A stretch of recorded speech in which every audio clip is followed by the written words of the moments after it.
अधूरी गजल। 25 वर्षीय आरव ने गहरी सांस ली। उसकी आंखें सामने बैठी कियारा पर टिकी थीं, जिसकी मुस्कान लाइक बटन से भी ज्यादा मोहक थी। आरव की आंखों में एक पूरी गजल थी। आरव ने हिम्मत जुटाई, फोन को नीचे रखा और कहा, कियारा, आज मैं तुम्हें एक स्टेटस अपडेट नहीं बल्कि एक परमानेंट पोस्ट देना चाहता हूँ। कियारा ने मुस्कुराते हुए फोन रखा। कहो आरव। आरव ने अपनी नोटबुक खोली और आंखों में प्रेम भरकर गुनगुनाया, मेरे फीड की हर तस्वीर में तेरा ही इशारा है। तू लाइक न दे पर याद रख, ये दिल तेरा फॉलोअर है। टैग करना चाहूँ तुझे अपनी हर गजल में, बस एक बार कह दे, कियारा, क्या ये इश्क वायरल है? कियारा की आंखें चमक उठीं, फिर थोड़ा गंभीर हो गईं। उसने धीरे से कहा, आरव, तुम्हारी शायरी बहुत खूबसूरत है, पर जिंदगी सिर्फ खूबसूरत शब्दों से नहीं चलती।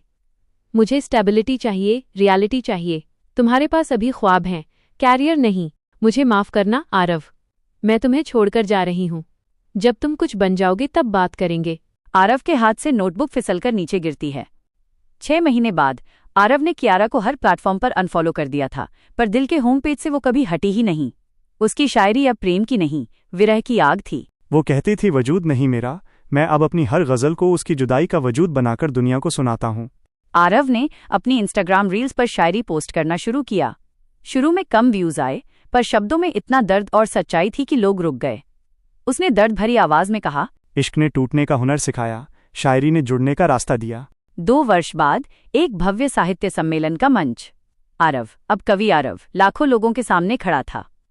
उसकी प्रोफाइल पे ब्लू टिक था। उसने अपनी सबसे मशहूर गजल पेश की। तुमने कहा था कैरियर नहीं मेरा, तो मैं तन्हा हो गया। तुम क्या गईं, मेरा हर अक्षर ही एक सिक्का हो गया। तालियां गूंज उठती हैं। भीड़ में एक कोने में कियारा खड़ी है। उसकी आंखों में अब पश्चाताप और गर्व है।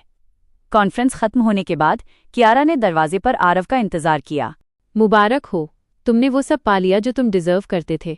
मेरी शायरी, ये तो तुम्हारे रिजेक्शन का साइड इफेक्ट थी कियारा।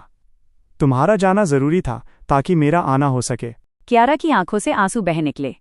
उसने आरव का हाथ थामा और कहा, ये बहुत ज्यादा है आरव। मुझे अब तुम्हारी स्टेबिलिटी से ज्यादा तुम्हारी सच्चाई प्यारी है। 5 साल बाद हर कहानी अधूरी गजल की तरह शुरू होती है, पर अगर प्रेम सच्चा हो तो ईश्वर उसे मुकम्मल नज़्म बना ही देता है।